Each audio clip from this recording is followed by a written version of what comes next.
এইটো বৰ দুৰ্ভাগ্যজনক কথা আচলতে নিৰ্মাণৰ আচলতে 24 ঘণ্টাও বেছিয়ে কৈছোঁ চাগে আমি কালি দেখিলোঁ ৰাতি নিৰ্মাণ কৰি আছে আৰু আজি ৰাতিপুৱা দেখিছোঁ চপৰে এৰি পৰিছে আৰু কেনেকুৱা ধৰণৰ নিৰ্মাণ কৰিছে আচলতে নিৰ্মাণৰ যিখন প্ৰতিচ্ছবি সেইখন কেনেকৈ ধৰণে নিৰ্মাণ কৰিছে আৰু মানে ইয়াত আমাৰ যি বিষয়ববীয়া আছে ইঞ্জিনিয়াৰ আছে যি ইঞ্জিনিয়াৰ এজন কেনেকুৱা ধৰণৰ ইঞ্জিনিয়াৰ আছে মানে সি এইটো ইঞ্জিনিয়াৰ যে ডিপ্ল'মা বা ডিগ্ৰী এইটো ক'ত পঢ়ি আহিছে বাৰু তেখেতক আমি সুধিব বিচাৰিছোঁ যদি ইঞ্জিনিয়াৰ এনেই যদি ডিপ্ল'মা এখন আহি যদি এনেকৈ যদি ৰাস্তা বনাবলৈ হ'লে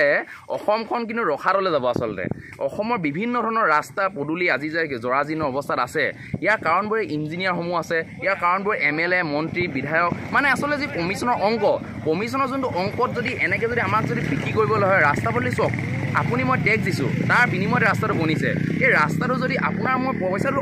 অপচয় হৈছে নে নহয় কওক এই আজি ৰাস্তাটো বনিছে এই ৰাস্তাটো আজি বনি গ'ল কাইলৈ আকৌ ৰিপেয়াৰিং কৰিব ন' ডাউট ৰিপেয়াৰিং কৰি দিব কোনো কথা নাই কিন্তু কাৰ পইচা অপচয় হ'ল আপোনাৰ মোৰ পইচা অপচয় হ'ল তো আমি মানে বিভাগীয় কৰ্তৃপক্ষক আহ্বান জনাইছোঁ আচলতে কাটৰে আহ্বান জনাইছোঁ যে এনেকুৱা ধৰণৰ যিসমূহ ৰাস্তা পদূলি তেখেতে চোকা দৃষ্টিৰে চাব লাগে আচলতে নহ'লে কিন্তু এনেকুৱা ধৰণৰ ৰাস্তাৰ পইচাৰ যি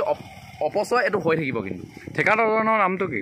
ঠিকাদাৰৰ নাম আমি ভালকৈতো গম নাপাওঁ কোনোবা ইয়াত অজয় গগৈ বুলি কৈ আছে টেঙাখাটৰ বুলি কৈছে মই গম নাপাওঁ আমি এতিয়ালৈকে তেখেতলোকৰ কোনো এজন বিষয়ববীয়া আহি ইয়াত উপস্থিত হোৱাহি নাই যে কামটো কোনে কৰিছে বা কি হৈছে বা কিবা কি ভুল হৈছে বেয়া হৈছে দুজন মাহি কৈছে এইটো স্বাভাৱিক কথা আমি ৰিপেয়াৰিং কৰি দিম কেনেকুৱা ধৰণৰ কথা স্বাভাৱিক কথা ৰিপেয়াৰিং কৰি দিম এনেকুৱা ধৰণৰ কথা কিন্তু আচুৰ ল'ৰাকেইটাৰ আগত ক'ব মানা কৰিব তেখেতলোকে ইয়াত যুক্তি দেখাব লাগিব যে কিহৰ কাৰণে হ'ব পালে আৰু অনাগত দিনত তেখেতলোকে নকৰোঁ বুলি প্ৰতিশ্ৰুতি দিব লাগিব এতিয়া আপোনালোকে কি দাবী জনাব নাই দাবী জনাবলগীয়া নাই যোনজন ঠিকাদাৰ হয় তেখেতক ব্লেকলিষ্ট কৰক যে তেখেতে আৰু অসমৰ যিকোনো জেগাত তেখেতে কাম দিব নোৱাৰিব কিন্তু যদি দিয়ে কিন্তু প্ৰতিবাদৰ সন্মুখীন হ'ব